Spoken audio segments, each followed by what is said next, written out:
সরস্বতী পুজো। প্রতি বছর সকালে এই দিন ইচ্ছা না থাকা সত্ত্বেও জোর করে ঘুম থেকে ওঠা, তারপর উঠেই ঠান্ডা ঠান্ডা জলে স্নান করে বডি ভাইব্রেট করা।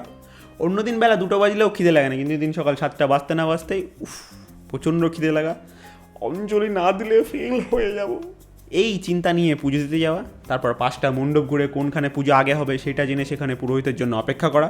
তারপর ফাইনালি যখন পুরোহিত এসে মন্ত্র পড়া শুরু করে তার মন্ত্র রিপিট করতে গিয়ে অর্ধেক ওয়ার্ড মিস করে দেওয়া। তারপর প্রসাদ নেওয়ার জন্য লাইনে লাগা এবং নিজের নাম্বার আস্তে আস্তে প্রসাদ শেষ হয়ে যাওয়া। তারপর বন্ধুদের নিয়ে গিয়ে ভালো কোনো একটা কুল গাছে গিয়ে অ্যাটাক করা। স্কুল থেকে পাস আউট হয়ে যাওয়ার পরেও নির্লজ্জের মতো স্কুলে গিয়ে বাকি স্টুডেন্টদের মাঝে বসে ফ্রাইড রাইস আলুর দম সাটানোর নামই হলো সরস্বতী পুজো।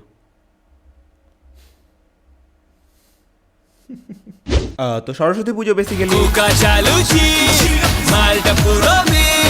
হ্যালো হ্যালো কী করবি এবার? তো সরস্বতী পুজো 14ই ফেব্রুয়ারি। হ্যাঁ, তো মানে ও হো তাই তো ভুলে গেছিলাম। হ্যাঁ, বাই দ্য ওয়ে আমাদের ছেলেপেলে সব রেডি তো? All done bro, nice. চাপ নিস না, টাইম মতো পৌঁছে যাবো। Bye bye.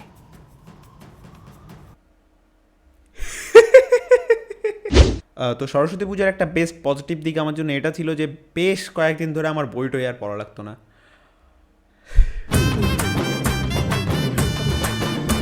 বিশ্বাস কর ভাই, তোর দিব্যি খেয়ে বলছি কোনো ম্যান নেই এখানে, প্লিজ ভাই একটু রিভাইভ দিয়ে যা ভাই, প্লিজ। ফুল কভারে আছি ভাই, প্লিজ আয়, বাঁচাও, মরে গেলাম ভাই। কিরে সন্ধ্যা হয়ে গেল তা এখন পড়তে বসিস নি কেন?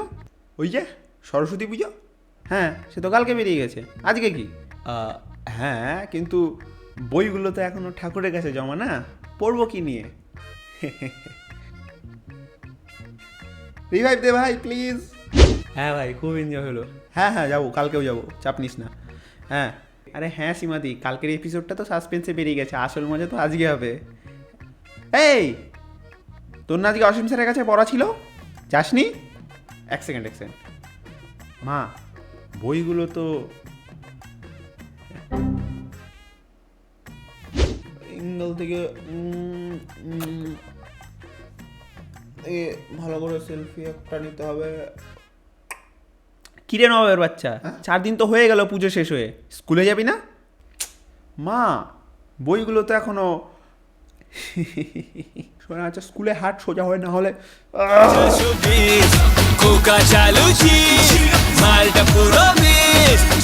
তো দেখো, সরস্বতী পুজো মানেই বাঙালির ভ্যালেন্টাইন, এই কথা কে আবিষ্কার করেছিল ভগবান জানে, কিন্তু বছর দর বছর এই জিনিসটাই হয়ে আসছে। সরস্বতী পুজো যারা প্রতিমা তৈরি করে, প্যান্ডেল করে, ফল বিক্রি করে, এদের আর কি প্রফিট হয়? প্রফিট তো হয় ওই মালিকদের। এবার তো আবার ভ্যালেন্টাইন ডেও একদিনে, ডাবল প্রফিট। আর ভাই রাস্তায় বেরোলেই ছোট্ট ছোট্ট ছেলে মেয়ে সব জোড়ায় জোড়ায় ঘুরে বেড়ায়। প্রথমে ভাবে এরা ভাই বোন, পরে দেখি না, এরা তো গার্লফ্রেন্ড বয়ফ্রেন্ড। কি করলাম জীবনে, ছি। তুমি বা কী করলে?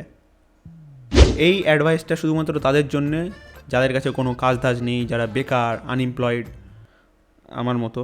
তো এটা একটা short time high profit business, এর জন্য সেরকম ইনভেস্টমেন্টও লাগবে না, ব্যাস কয়েকটা হাট্টা কাট্টা বডিওয়ালা ছেলের প্রয়োজন পড়বে, আর কয়েকটা কার্ড ছাপিয়ে নিতে হবে যার উপর সিবিআই, এফবিআই এটসেট্রা এসব লেখা থাকবে, ব্যাস, আর কিচ্ছু লাগবে না।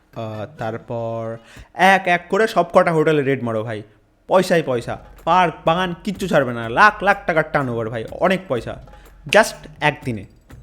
আর যদি তুমি সৎ পথে টাকা ইনকাম করতে চাও তাহলে গোলাপ বিক্রি করতে পারো, বা প্রোটেকশন। একটা রাশিয়ান বুক করার মতো টাকা তো হয়েই যাবে। আরে ইমোশনাল হওয়ার কোনো দরকার নেই, ইটস ওকে।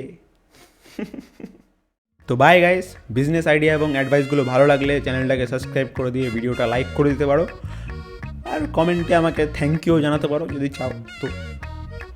So by.